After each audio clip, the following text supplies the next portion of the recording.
नमस्कार, आपके साथ मैं हूं साक्षी जोशी। सत्यमेव जयते में आज उस सबसे बड़े झूठ के बारे में सत्य हम बताएंगे जो इस बीच में इस पूरे साल हमने सबसे ज्यादा एक कम्युनिटी के साथ किया है, देश के मुसलमानों के साथ। क्योंकि तबलीगी जमात को हमने लगातार जिहादी कह के, आतंकवादी कह के, पाकिस्तान परस्त होकर कह के, गद्दार कह के, कोरोना जिहादी कह के, कोरोना को फैलाने वाला कह के हमने देश के मुसलमानों को भी इतना डिमोनाइज कर दिया कि उन लोगों के लिए उस दौर में और बल्कि आज भी सड़क पर निकलना कितना मुश्किल कर दिया गया इस देश के अंदर। कभी सोचा इस बारे में? थोड़ा भी अगर थोड़ी सी भी शर्म हम सब लोगों में होगी ना तो हम कान पकड़ के कम से कम माफी जरूर मांगेंगे। आपने किया या नहीं किया, हमने किया या नहीं किया, लेकिन अगर उसका पार्ट भी थे, उसको होता हुआ भी हमने देखा है, तो हम सब इसमें शामिल हैं। कैसे? सबसे पहले तो मैं आपको यह बता दूं कि किन किन न्यूज चैनलों को, किन किन अखबारों को माफी मांगने की जरूरत है ना, ये थोड़ा सा काम हम आसान कर देते हैं आज। वो इसलिए कर देते हैं क्योंकि हम तब से कह रहे हैं कि कोर्ट के वर्डिक्ट के बाद अब इन सबको माफी मांगनी चाहिए, न्यूज चैनल्स को माफी मांगनी चाहिए। लेकिन कौन है ये लोग? आज इनको जरा बेनकाब कर ही देते हैं, इनका एक एक करके चेहरा दिखा देते हैं आप।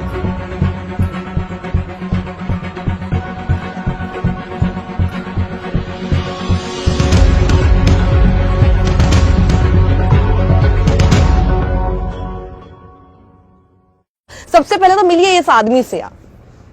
दिन भर देश में सिर्फ और सिर्फ नफरत जहर फैलाने वाला ये आदमी जो कहता है अपने आप को एडिटर, कहता है अपने आप को जर्नलिस्ट, लेकिन जर्नलिज्म का जे भी इसके किसी काम में कहीं दिखाई नहीं देता। इस आदमी से शुरुआत मैं कर लेती हूं। चेहरा देखकर ही समझ गए होंगे कि किस तरह की भाषा का इस्तेमाल किया था इसने। अब सुन लीजिए, आप लोगों ने शायद देखा ही होगा इसको। अब सुनिए कि इसने क्या कहा था। इसने ये कहा था 31 मार्च को अपने शो बिंदास बोल में, कोरोना जिहाद से देश बचाओ, तबलीगी जमात को बैन किया जाए नरेंद्र मोदी। अगर भारत की मस्जिद से हिंदुस्तानियों को खतरा है और कोरोना वायरस लेकर घूमने वाले मानव बम खुलेआम घूम रहे हैं, तो क्या आप इसे कोरोना जिहाद नहीं कहेंगे? 6 की मौत हुई थी उस वक्त तेलंगाना में, उनके बारे में किसी को कोई सिंपैथी नहीं थी। और ये आदमी ये काम कर रहा था, उनको एक तरह से टेररिस्ट बुला रहा था। Can you beat that? आगे बढ़ूं उससे पहले आपको बता देती हूं कि चीफ मेट्रोपॉलिटन मैजिस्ट्रेट ने क्या कहा है। यह कहा है कि ये जो 36 फॉरेन नेशनल्स को तबलीगी जमात से जो जुड़े हुए, जिनको बंद करके रखा हुआ था, ये सब बकवास है। ये किसने, क्यों, आपने कैसे बंद किया? और साथ ही आपको बता दूं, आईओ इंस्पेक्टर सतीश कुमार और एसएचओ मुकेश वालिया को खूब लताड़ा है कोर्ट ने, और ये कह दिया है कि आपकी तो बात पर विश्वास करने लायक ही नहीं है। क्योंकि एक तरफ आप ये कह रहे हैं कि आप रोज मरकज जा रहे थे, राइट? उन्होंने कहा कि आप मरकज जा रहे थे, लेकिन आप ही को एक्चुअल नंबर ऑफ पर्सन्स भी नहीं पता है। अगर आप रोज मरकज जा रहे थे तो आपको एक्चुअल नंबर ऑफ पर्सन्स पता होना चाहिए था, लेकिन आप झूठ बोल रहे हैं कि आप रोज मरकज जाते थे। और अगर आप झूठ बोल रहे हैं आप मरकज जा रहे हैं, तो आप उन लोगों की पहचान कैसे कर सकते हैं? और बहुत बड़ी बात कोर्ट ने यह कही है अपने जजमेंट में कि आपने किसी को पहचाना नहीं, किसी की टेस्ट आइडेंटिफिकेशन परेड नहीं की। ये तो किसी का, एक आम आदमी को भी पता है कि टेस्ट आइडेंटिफिकेशन परेड किसी भी अक्यूज की करनी ही होती है। बिना उसके आपने लगभग 2500 लोगों में से 900 से ऊपर लोगों को ऐसे ही पहचान लिया?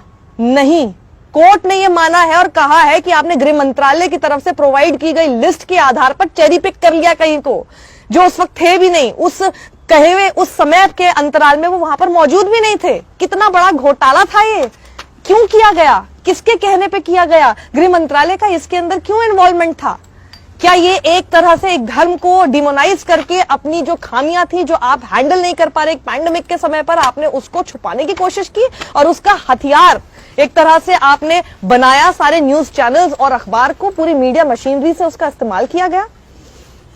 अब देखिए दूसरा शख्स, इंडिया टीवी ने एक स्पिटिंग के ऊपर स्टोरी चलाई थी और ये कहा था, वीडियो चलाया कि ये एक एंटीडोट की तरह काम करेगा कोरोना वायरस का। ये कोई मौलाना था जिसका वीडियो उन्होंने रिपीट मोड में और खूब यूट्यूब वगैरह पे डाला, इन्होंने ऐसे करके चलाया। अब आपको बताते, न्यूज ऑल्ट न्यूज ने एक फैक्ट चेक किया, जो कि एक यूट्यूब चैनल है IRC टीवी, जिसने 2017 में ये वीडियो डाला था। ये मौलाना का नाम है फैज सईद और ये बता रहे हैं 2017 में याद रखिएगा, तब कोई कोरोना नहीं था।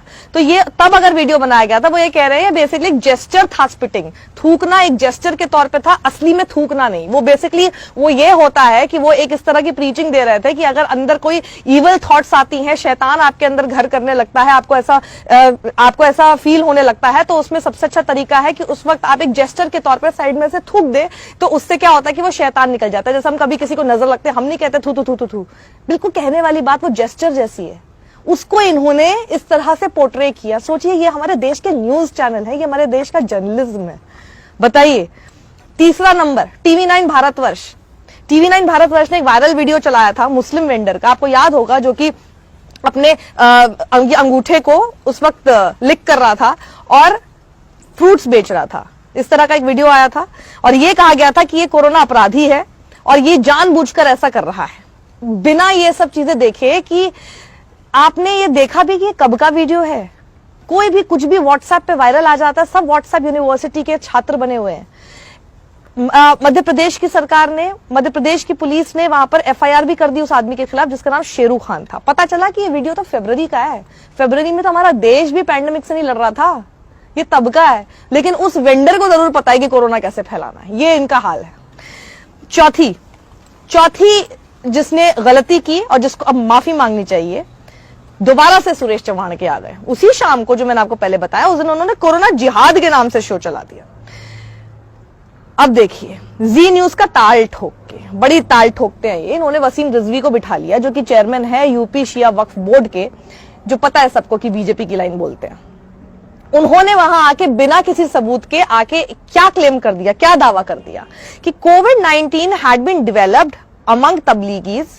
कोविड-19 जो है उसको डेवलप किया गया है तबलीगियों के बीच में, and they had sent out across India, और इनको भारत में भेजा गया है कि इनको कोरोना वायरस हुआ और उसके बाद इनको जानबूझकर भारत में भेजा गया है ताकि इस देश में ज्यादा से ज्यादा मौतें कराई जा सके।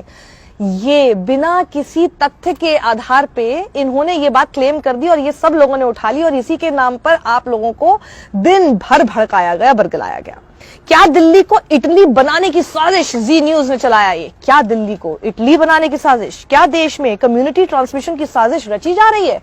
ये तो सवाल चल रहा था चैनल पे, लेकिन जो एंकर था वो एक कदम आगे था, उसने सवाल भी नहीं रखा, उसने तो सीधे क्लेम कर दिया, हाँ दिल्ली को इटली बनाने की साजिश हो रही है। और उनके बॉस सुधीर चौधरी एक कदम और आगे रात को आ जाते हैं। रात को आके क्या बोलते हैं? पूरे देश से गद्दारी की है इन लोगों ने, गद्दार हैं ये। सुधीर चौधरी माफी मांगो, माफी। अर्नब, इसे कैसे भूल सकते हैं हम? अर्नब, अगर कहीं पे भी पाप हो रहा हो उसमें अर्नब ना हो तो फिर कैसे हो सकता है? उन्होंने भी यही किया, ये जानबूझकर किया जा रहा है। अपने वहां पे पैनल पे ऐसे लोग बिठा दिए जो अपनी बात जब रख भी रहे हैं तो उनके ऊपर खूब चिल्लाता रहा, आप लोग गद्दार हैं, आपका क्या लेना देना है, पाकिस्तान परस्त हैं, वो सारी जितनी बातें सब आते हैं, ये सारे शब्द एक साथ आ जाते हैं, टुकड़े टुकड़े पाकिस्तान, है ना, गैंग, ये सब चीजें आ जाती है। जी न्यूज ने शो किया जिसपे देखिए किस तरह की लाइन लिखी थी, ताली थाली के देश में थूक वाला जिहाद क्यों? लाइन अच्छी है ना, कितनी घटिया है। अब देखिए अगला नंबर इंडिया टुडे का भी स्टिंग कर दिया था इन्होंने 10 अप्रैल को।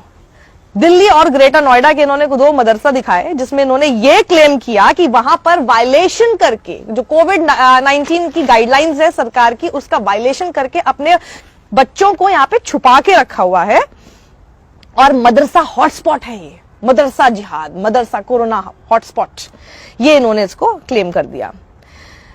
और यह भी क्लेम किया कि इन्होंने सोशल डिस्टेंसिंग का पालन ही नहीं किया इन बच्चों ने वहां पे। न्यूज लॉन्ड्री ने स्टिंग का पर्दाफाश किया, कई खामियां स्टिंग में से निकल के आई हैं, न्यूज लॉन्ड्री की वेबसाइट पर देख लीजिए। तबलीगी जमात पर सिर्फ न्यूज चैनल्स ही नहीं, अखबार, प्रिंट मीडिया ने भी बहुत जहर फैलाया है। सबसे पहले अमर उजाला का देख लीजिए, इन्होंने जमातियों के मिसबिहेवियर के बारे में खबर छापी। तबलीगी जमात जो क्वारंटीन थे उन्होंने बाहर जाके शौच किया, क्यों? क्योंकि उनको अपनी जो मीट खाने की डिमांड थी वो उन लोगों ने पूरी नहीं की। राजस्थान पत्रिका ने भी इस खबर को उठा लिया, लेकिन उसके बाद क्या हुआ, सहारनपुर पुलिस ने ही ट्विटर पे ये डाला कि हमने ये पूरा तथ्य देखने की कोशिश की है, जांच की है और ये पूरी तरह से तथ्यहीन है, गलत खबर है। फिर इन दोनों ने अपनी अपनी खबरें वापस ले ली, मतलब कुछ भी इन लोगों ने चलाया। दूसरा देखिए दैनिक जागरण, इन्होंने किया Islam's peaceful propagation and jihad are two sides of same coin, मतलब एक तरफ इस्लाम अपने आप को शांतिपूर्ण धर्म बताने की कोशिश करता है और दूसरी तरफ ये लोग जिहाद करते हैं। ये एक ही सिक्के के दो पहलू हैं, ये इन्होंने खबर की। ऑप इंडिया, जिसको हम बहुत प्यार से पूप इंडिया भी बोलते हैं, तबलीगी पेशेंट्स जो चेन्नई में थे उनको इन्होंने कैसे किया डिनोट पता है आपको? that they made Islamic gesture popularized by ISIS। अपनी 4 फिंगर उठा के एक उन्होंने तस्वीर डाल दी, उनकी 4 फिंगर उठाए हुए तस्वीर डाल दी। मतलब आप कुछ भी उंगली उठा के कुछ तस्वीर डालेंगे, देख लीजिएगा भैया किसी आईसिस किसी के साथ तो नहीं जुड़ा हुआ, वरना आपको भी जोड़ देंगे। कोई उनकी तस्वीर थी तो उसको उन्होंने ऐसे कर दिया कि देखो आईसिस भी इसी तरह से उंगली उठाता है, तो ये आईसिस के साथ कनेक्टेड है। What an investigative journalism, my God. अब देखिए आर पार में अमीश देवगन कहते हैं कॉन्क्रीट इंफॉर्मेशन है that Pakistan was directly responsible for the corona virus pandemic in India. क्या है इनके पास कॉन्क्रीट एविडेंस? सबूत ये था कि पाकिस्तान से तबलीगी जमात के कुछ लोग मौजूद थे। अच्छा, उसमें 2 पाकिस्तानी भी थे। पाकिस्तानी मतलब ISI, पाकिस्तानी मतलब आतंकवादी। तो वो 2 आतंकवादी वहां पर मौजूद थे और कोई ना कोई साजिश रच रहे थे।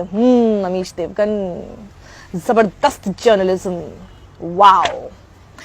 तो अब ये देखिए, वैसे तो लिस्ट बहुत लंबी है, मैं थक गई हूं। अब आपको बताओ इस हमाम में सब नंगे हैं, सब कोई नाम ले लीजिए चैनल का, हर channel, ABP news, republic Bharat, republic TV, Zee news, Aaj Tak, India today, India TV, मैं कहां तक नाम लूं, सब इसमें शामिल हैं। लेकिन आज जब माफी मांगने की बारी आई है, सब जैसे अपना पाप करके कहीं साइड हो गए हैं, कहीं चले गए हैं और इनको कोई फर्क नहीं पड़ता, इनको कोई फर्क नहीं पड़ता। ये रात को वैसे ही सो रहे हैं, इनको कोई फर्क नहीं पड़ रहा। सबसे बड़ी चिंता की बात तो मेरे लिए ये है कि आपने इतनी बड़ी गलत खबर आपने दिखा दिया। गलत ही खबर नहीं, आपने पूरा डिमोनाइज करके रख दिया लोगों को, एक धर्म के लोगों को। Just imagine if this happens with you और me. I cannot actually imagine this कि आप घर से बाहर निकले, आपके कपड़ों, आपके लुक को देखकर ही कोई आपके पहले तो धर्म को पहचाने और फिर आपको देखकर ये सोचे कि ये तो कोई वायरस लेकर फैल रहा है। उस समय पर सोशल मीडिया पे किस तरह की पोस्ट लोग लिखने लग गए थे, समझदार लोग तक लिखने लग गए थे, वो तक मानने लग गए थे कि खाने में थूक कर देते हैं। आप सोच सकते हैं how much we have demonised one community, how much. बचपन से लेके आज तक एक तो कोई आपका मुसलमान दोस्त होगा ना, एक तो कोई होगा जिसके घर पे कभी तो आप ईद पर गए होंगे, कोई तो होगा जिसने कभी तो आपको मीठी सेवइयां आपके घर पे भिजाई होंगी, या कोई तो होगा जो शायद आपकी माँ अपने घर पे दिवाली पर बुलाती होगी कि बेटा ईद पर मेरा बच्चा तुम्हारे घर आता है तो दिवाली पर तुम जरूर आना। कोई तो होगा जिसको शायद कभी राखी भी बांधी होगी, कोई तो होगा, उसी को याद कर लो। आपने उसके साथ बहुत बड़ा अपमान किया है।